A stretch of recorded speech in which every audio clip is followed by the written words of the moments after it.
Welcome to the Richardville Report with Senator Randy Richardville. This week, Senator Richardville discusses higher education and preparing your student both academically and financially for college. Our guests this week are Robin Lott from the Michigan Education Savings Trust, Jennifer Howey from the Michigan Education Savings Program, and Rebecca Wenglinski from the Michigan Science, Technology, Engineering, and Mathematics Partnership. And now let's join Senator Richardville and his guests.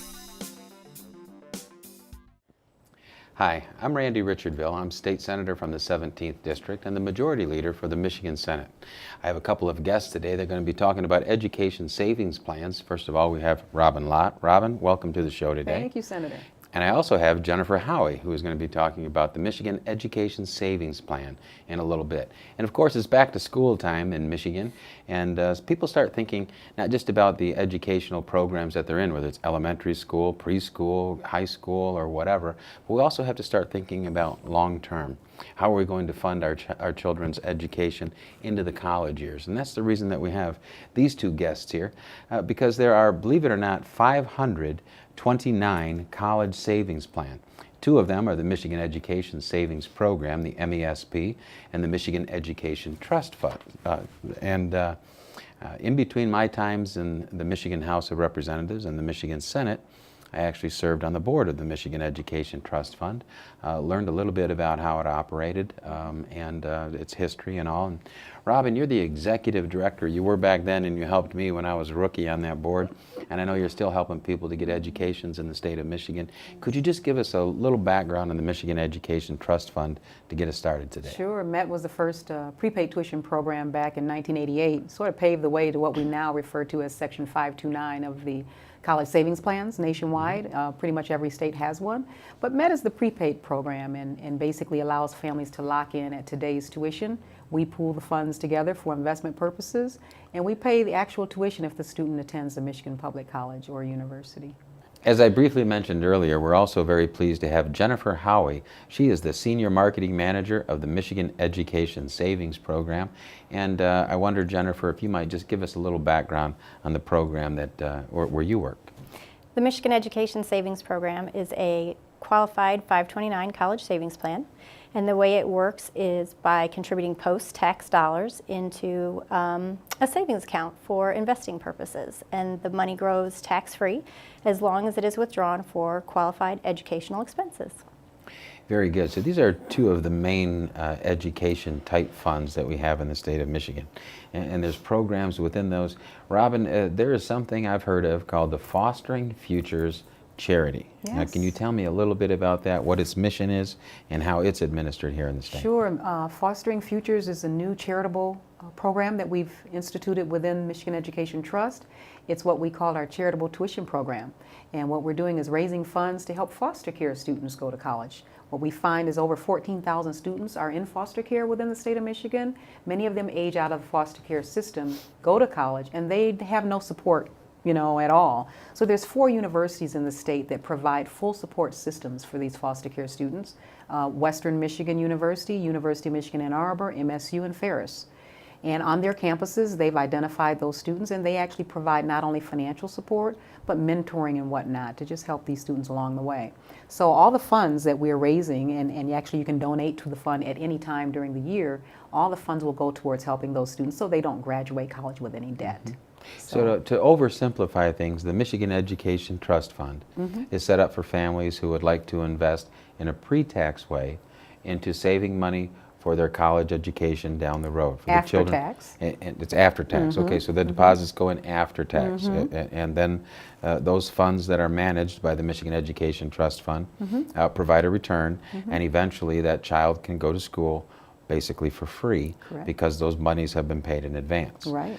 And now there's also the program that you we're just talking about is a similar program for foster children who don't maybe have the parents to make that investment. Right. But these monies are raised in a nonprofit kind of way, so it's charitable donation. So some people may want to donate into that fund to help someone attain a college degree that otherwise they may not because of they've been in the foster care program and don't have money in order to go to college. Is that right? Absolutely, and that's a perfect description of it. And we allow any monies that are donated for this fund are tax deductible at the state level. Thank you to the legislature who passed some bills a few years ago that allows all donations either by individuals or companies, business organizations can donate, and they get a state of Michigan tax deduction. That's great. Now, do these 4 universities, do they have a special kind of rate, or why is it that there's Western Michigan, the University of Michigan in Ann Arbor, Michigan State, and Ferris University? Now, why are those 4? I mean, we have 15 universities in Michigan, so why are these 4 the ones that this program, or where this program works? Well, the program really started with Western in 2008. They established a foster care type of program within the university. So it is really the whole idea of helping these students on campus in a full-time type of way is fairly new. The goal of Department of Human Services is to get the whole program expanded to all 15 universities. Okay. So eventually they may have the choice they all may. of all of them. Exactly. All right, very good. Now, Jennifer, the Michigan Education Savings Program is a little different than the Michigan Education Trust Fund. Can you tell us a little bit about how that savings plan works, and then maybe we'll contrast the two of them for people that are watching? Sure. The Michigan Education Trust is prepaid dollars, so you're locking in today's tuition rates for tomorrow's education. The Michigan Education Savings Program is likened to your 401k. You take, except in some instances your 401k might be pre-tax dollars. These are post-tax dollars that are contributed. You choose your investment options and they grow. And once your beneficiary is ready to go to college, the money is withdrawn for qualified educational expenses and there are no tax ramifications. Okay, now some people will look at the two funds and say, well, which one is better? But it's really not so much that one is better than the other, but one might fit a family's needs better than the other. Can we maybe contrast the two to help clarify that for people? Sure, and that's what I tell folks all the time, because that's the main question I get a lot, is which one is better? It really, what the state of Michigan is trying to do here is give people options so that we can meet them where they're at and how they wish to save. And based on their savings goals. I mean, with MESP, it's just a little as $25 to open the account. And you don't have to be on a set schedule. Obviously, you want to be on a set schedule to save for higher education, but you don't have to be. You could put in $25 at any time. You can get families or members of the family to donate into your account.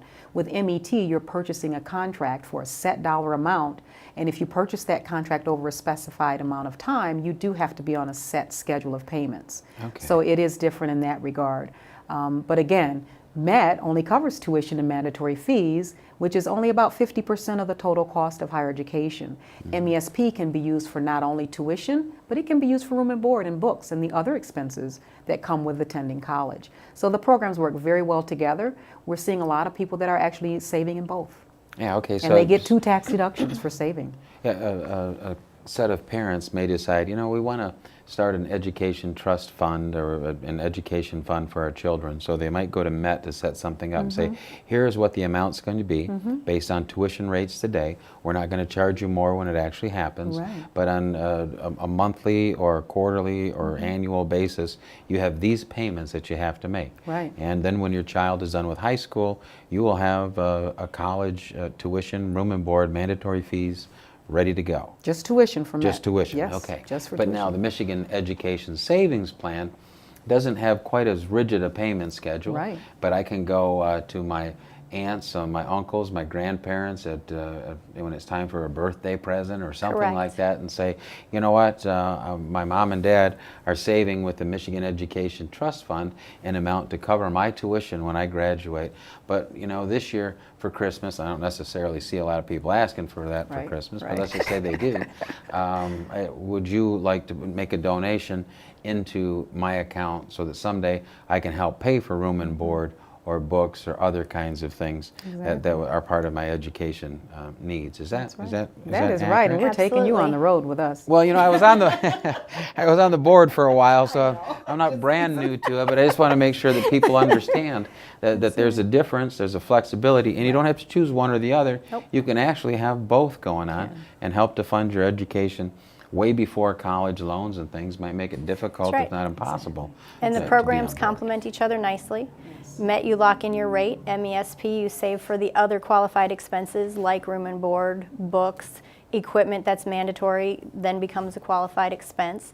And speaking to the gifting, one of my personal endeavors is to let everybody understand that it does take a village. It doesn't just fall on mom and dad, but every Christmas or Hanukkah, birthday, when you get those checks, those gifts, put half of it in the MESP account. Mm-hmm. Children, that money can benefit them down the line, and it will add up. Every little bit makes a difference.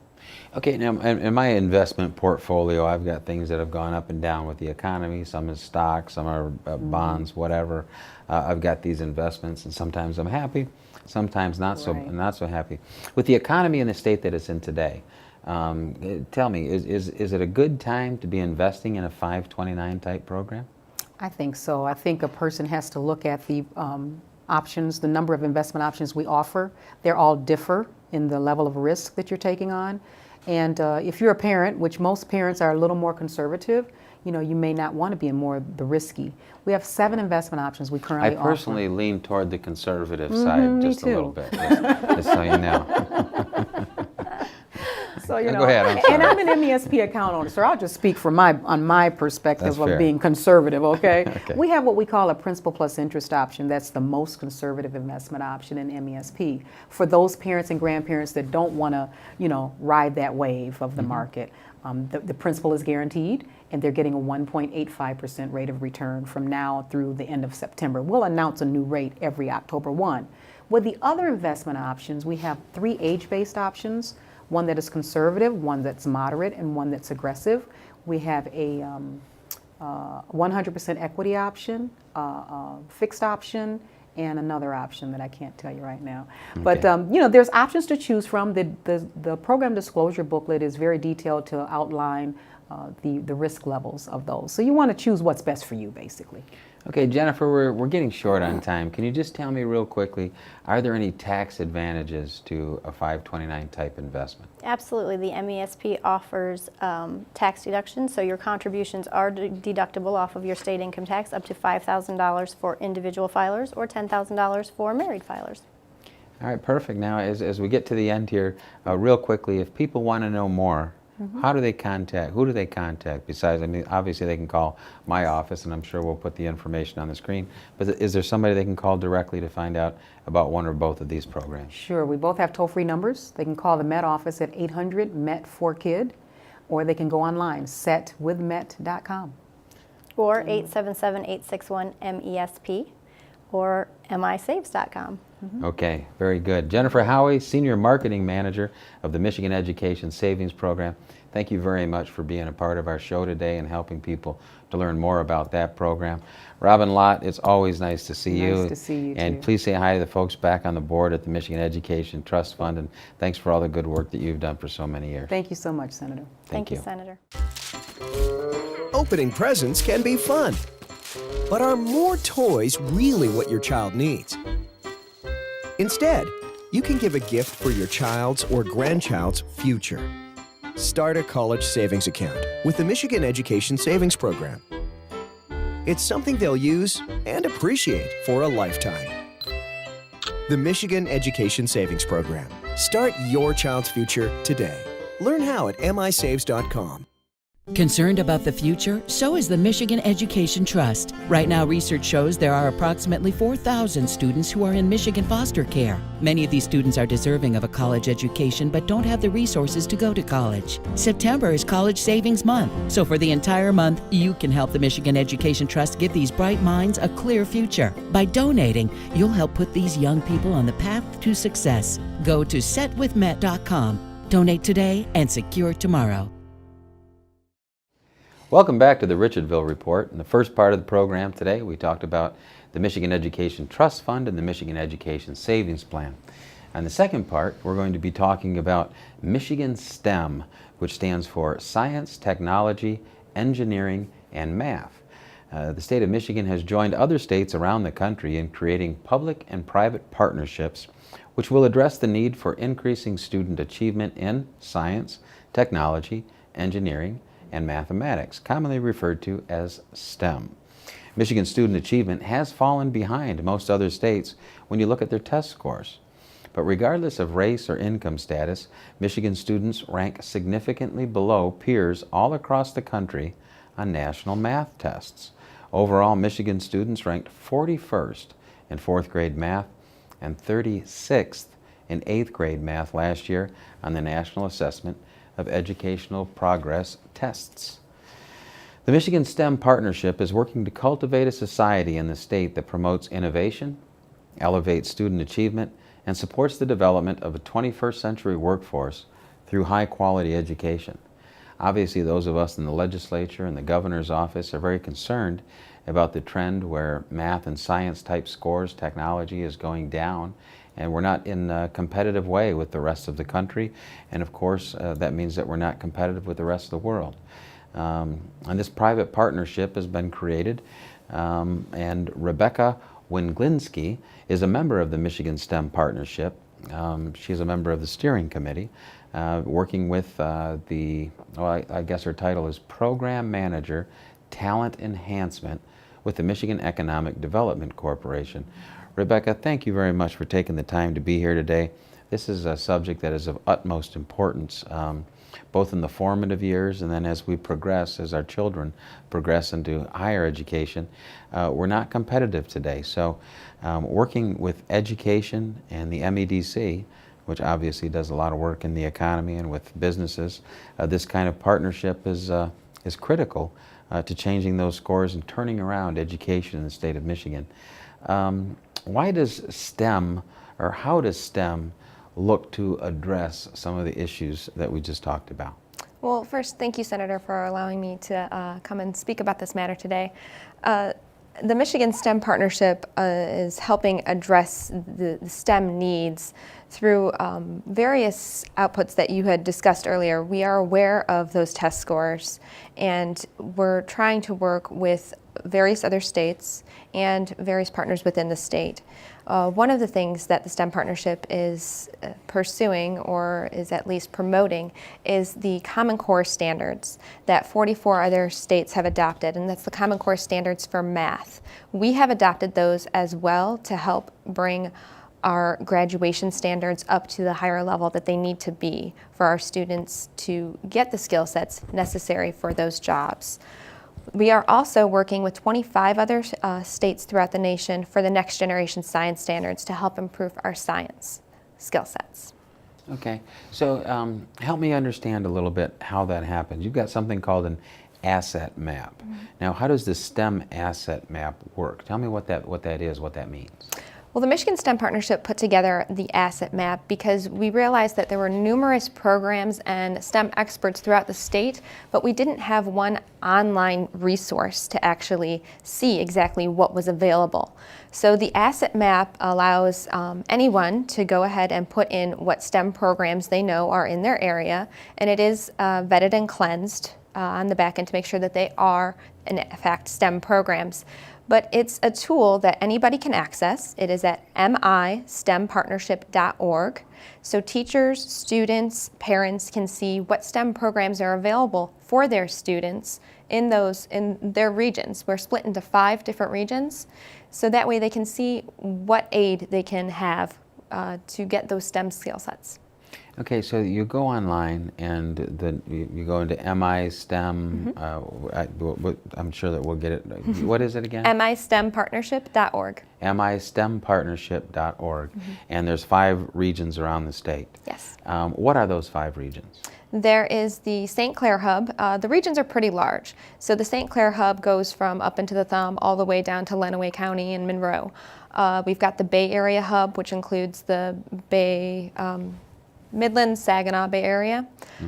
We have I don't remember the exact names of all the hubs, but there's one on the west side of the state, one in the northern lower peninsula, and then the entire upper peninsula is its own hub. Okay, arguably Michigan has a great public school system. There are private schools as well. And educators know that we have an issue with science, technology, math, etc. However, how does somebody that's not in the education community, whether it's a company or an individual, access STEM, and what do they have to offer? How does that private-public partnership work? That's something that the Michigan STEM Partnership is definitely trying to facilitate, is the collaboration between the educators and the business and industry. So and this is a large part that the MEDC's involvement plays into this, is by getting our local economic development organizations involved and getting our business and industries involved in the Michigan STEM Partnership, so that way they can have a voice into what they need students to actually know for the workforce, and what the teachers can then help in teaching to those students. The MEDC has also facilitated a business review of the next generation science standards with the assistance of the Michigan STEM Partnership. And this was to allow business and industry to know what current changes are in the pipeline for science standards and to give them a voice into those changes. Okay, so if I am, let's say I've got an engineering firm out there, and I'm trying to envision how what this actually looks like when it happens. And let's say I own or am part of the management team of an engineering company. I get onto the website. What is it going to tell me? Is it going to tell me these are the kinds of needs that we have, or can you be a part of helping to design a curriculum, or what exactly is it that I'm looking for when I get on this website, and then how can I get involved if I want to get involved? The website's going to show the mission, vision, and goals of the Michigan STEM Partnership, and it will detail which hubs and exactly which counties are within those hubs. There's contact information on the website for anybody interested to become more involved, to get in touch with somebody. And that's probably the best course of action, is to go to the website and look for that contact information, or they could also contact me. And my phone number is 517-489-0568. I can definitely help pinpoint whether it's a university or an engineering firm with where they should go regarding a hub, or even how much involvement they want to have. We do have some business and industry representatives sitting on the steering committee, as well as involved within the hubs. And what we're looking for now is just to get more of a voice from them as to what they need, but to also have them start interacting more with the educators, so that they can possibly open their doors to even tours or internships for students, so that they can learn firsthand what a STEM career is. Sounds incredible, and I'm wondering, I've got some notes here, and there is something that's called a Sputnik movement, and it caught my attention, but I'm not really sure what it is. But it's supposed to help increase student interest in STEM type careers. Can you tell me a little bit about this Sputnik moment, please? Well, the Sputnik moment has been derived from numerous STEM conferences that have taken place, and it's because back when Sputnik was around, it had a surge of STEM interest all of a sudden. So we're trying to get back to that. In Southeast Michigan, there are 5 STEM jobs available for 1 applicant. And unfortunately, it is the exact opposite for non-STEM job applicants.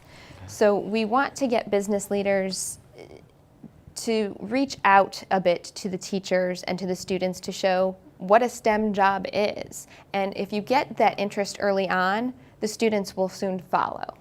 So the job market, it sounds like it's incredible for careers in science, technology, engineering, and mathematics. Did you say like approximately 5 jobs for every 1 person who's qualified for those jobs? Is that right? In Southeast Michigan, that's correct. In Southeast Michigan. However, it seems to be that we're just the opposite. We only have about 1 for every 5 of those jobs. And therefore, if a student wants to move on and take on some of these higher paying, higher tech kind of jobs, a career path that's working hand in hand with education will help to get them there. Correct. And how did, like, when, we're talking about classroom environment now, and our teachers are some of our brightest, most engaged, caring kind of people that we have in the community. They really set the standards for how we educate our children and how our children grow up, even culturally.